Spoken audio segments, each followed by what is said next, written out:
27 სექტემბერს მართლმადიდებლური სამყარო ჯვართამაღლებას ეიმობს. ამავდროულად ეს დღე ჩვენი ქვეყნის უახლეს ისტორიაში ერთ-ერთი ყველაზე ტრაგიკული თარიღია. 23 წლის წინ 27 სექტემბერს სოხუმი დაეცა. აფხაზეთის ომმა 14,000-ზე მეტი ადამიანის სიცოცხლე შეიწირა. აფხაზეთი დროებით მოწყვიტა, დანარჩენ საქართველოს და 300,000 ადამიანი საკუთარ ქვეყანაში დევნილად აქცია.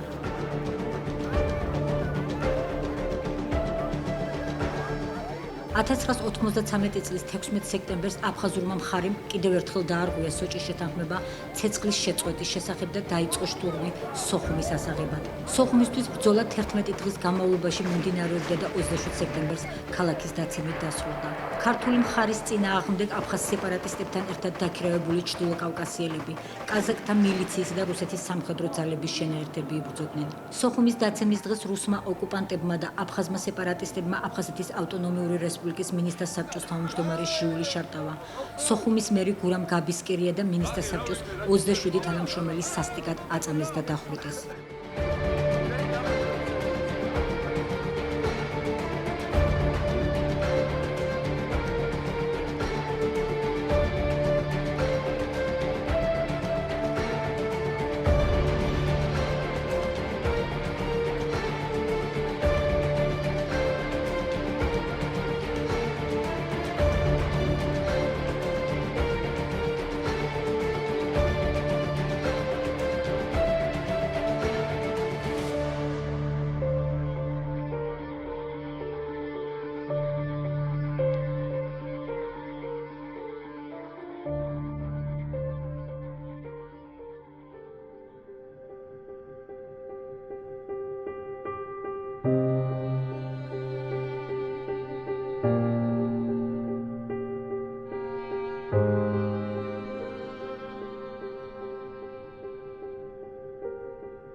მას შემდეგ 27 სექტემბერი საქართველოში ხსოვნისა და იმედის დღედ იწოდება.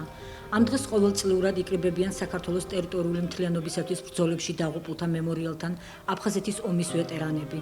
დაღუპული მეომრების ოჯახის წევრები, ხელისუფლების წარმომადგენლები და პატივს მიაგებენ ქვეყნის ერთიანობისთვის დაღუპულ მამულიშვილთა ხსოვნას.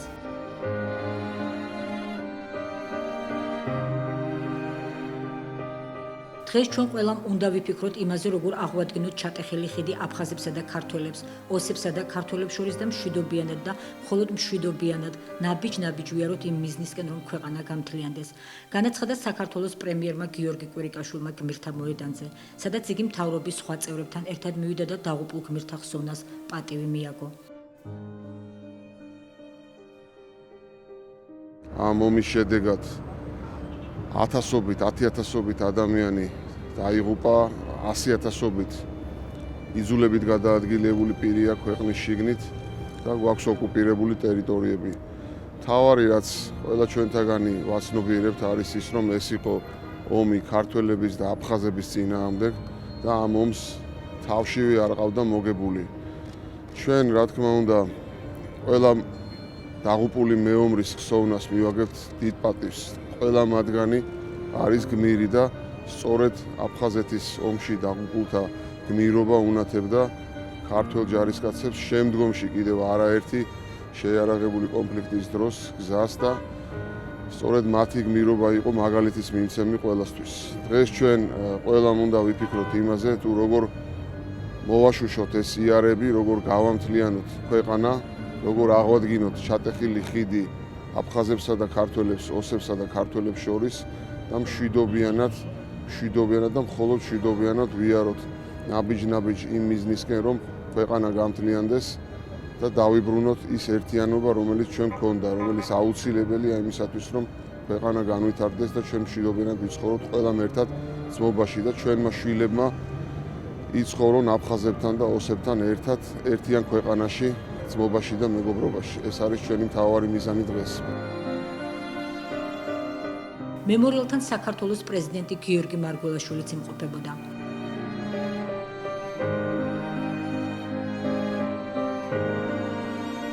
ყოველ წელს ამ ტრაგიკულ დღეს ჩვენ პატივს მივაგებთ ამ ძმათამკვლელი ომის მსხვერპლს, იმ ადამიანებს, ვინც დაიღუპა ამ ტრაგიკულ ომში.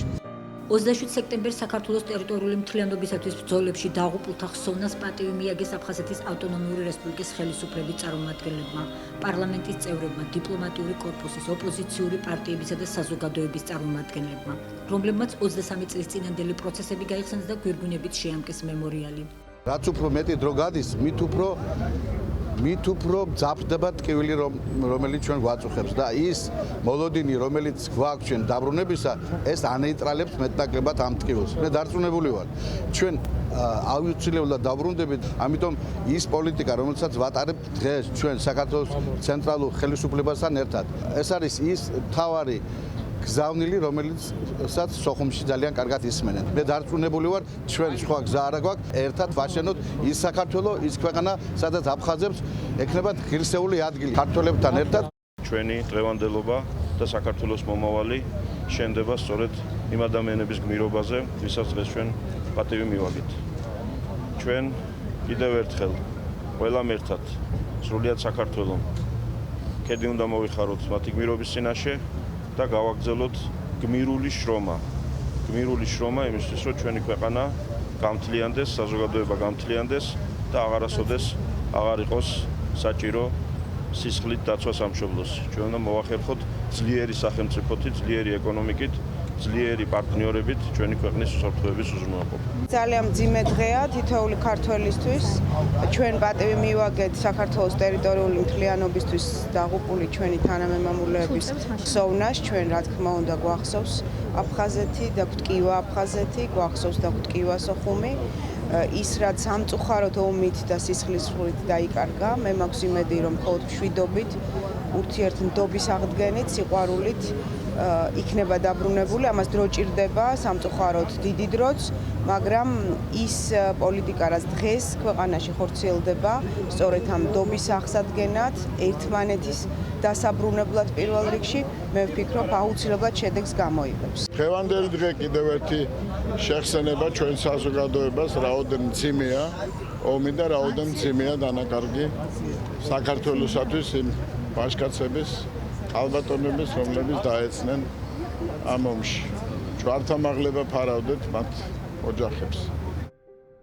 მემორიალური დაფა, სადაც აფხაზეთის ომში დაღუპულ მებრძოლების სახელები და გვარებია ამოტვიფრული, ბევრი შვილმკვდარი დედისთვის გულის მოსაუხებელი ერთადერთი ადგილია.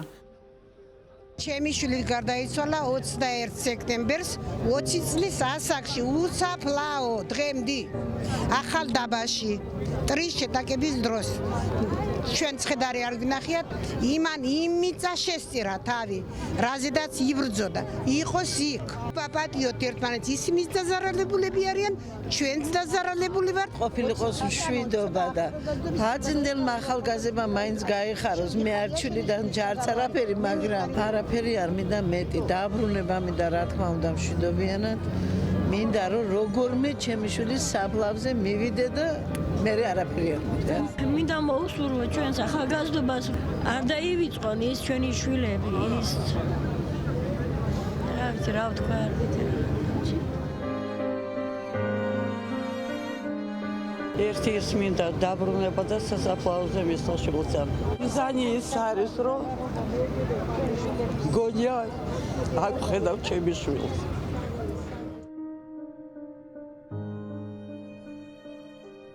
16 წლის შვილი გამექცა მე-11 კლასის მოსწავლე ომში. ვერაფერი ვერ მოუხერხეს, უკან ვერ მოვაბრუნეთ.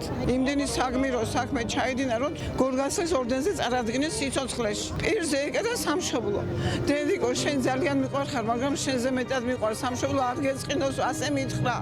ვიცოდი დამეყობებოდა სამშობლოსათვის და გთხოვ ძალიან, რომ პატივი ეცით ჩემს შვილს. ერთი პატარა ქუჩას, რომ სახელი დაარქვან ჩემი შვილის, ამას ნუ დამამადლია. ძალიან გთხოვთ რა. ჩემი შვილი ნაკუწ-ნაკუწად არის ქცეული იქ. ჩემი შვილის თვალი მაგა დაყლაპული და სიცოცხლე არ მინდა. სიკვდილის განწყობით მოვდივარ, რომ მოვკვდე. ამ 2 სექტემბერს არ დავესწრო ჩემ შვილთან. 24 წლის ასაკში გარდაიცვალა ჩემი შვილი. ერთი ბიჭი მყავდა. იქ შვილი და მეორე აქ შემეძინა. ორი შვილი მყავს და ვთხოვ უფალს, რომ რამეფრად იყოს დაბრუნება შვილი. ჩემი შვილს რომ მოვეფერე ერთხელ მაინც. რადგან ამდენი ხალხი მოდის, ხო? ამდენი რაღაცა ესე კი არის ხალხში კიდე ეს ხსოვნა მათი პატივიცემა იმ დაღუპული ბიჭების და საერთოდ ალბათ რაღაცას მოიმოქმედებს მთავრობა, სახელმწიფო და ხალხი გვერდში დაუდგება და გავაკეთებთ იმას, რაც საჭიროა. ყველა დაღუპულის ოჯახს მინდა მოვეფერო, დაღუპულ ვაჟკაცებს მივაგო პატივი. ჩვენ მოვდივართ ღმერთთა მოედანზე, ხვალინდელი დღის იმედით. დავბრუნდეთ იმ ჩვენი ძმების სასაფლაოზე, სადაც არიან უპატრონოდ ვიტოვებული, მაგათ პატრონები ყავთ, რა თქმა უნდა ვართ. მაგათი პატრონი ჩვენ იმედი არ დაგვიგარგია და ვჯერა რომ დავბრუნდებით. დავბრუნდებით მშვიდობიანად. ვეტერანებს ომი არ წაუგია, ომი წააგო პოლიტიკოსებმა. ჩვენ მზადა ვართ, არა ომით, არა მოფერებით დავიბრუნოთ და დავბრუნდეთ აფხაზეთში. საქართველოს კათოლიკოს პატრიარქმა უწმინდესმა და უნეტარესმა ილია მეორემ სოხუმის დაცემის დღესთან დაკავშირებით ყოვლადწმინდა სამების საკათედრო ტაძარში ქადაგებისას ისაუბრა და ჯვართამაღლების დღესასწაულთან დაკავშირებით წირვა აღავლინა. ჩვენ გვინდა რომ საქართველოსთან ერთად ხარობდეს აფხაზეთი, საქართველოსთან ერთად გახარებული იყოს ცხინვალის რეგიონი. საქართველოს რასაც აკეთებდა და რასაც აკეთებს აფხაზეთისთვის და ცხინვალისთვის, ეს ყველაფერი წრფელი გულით იყო და არის, განაცხადა უწმინდესმა და უნეტარესმა.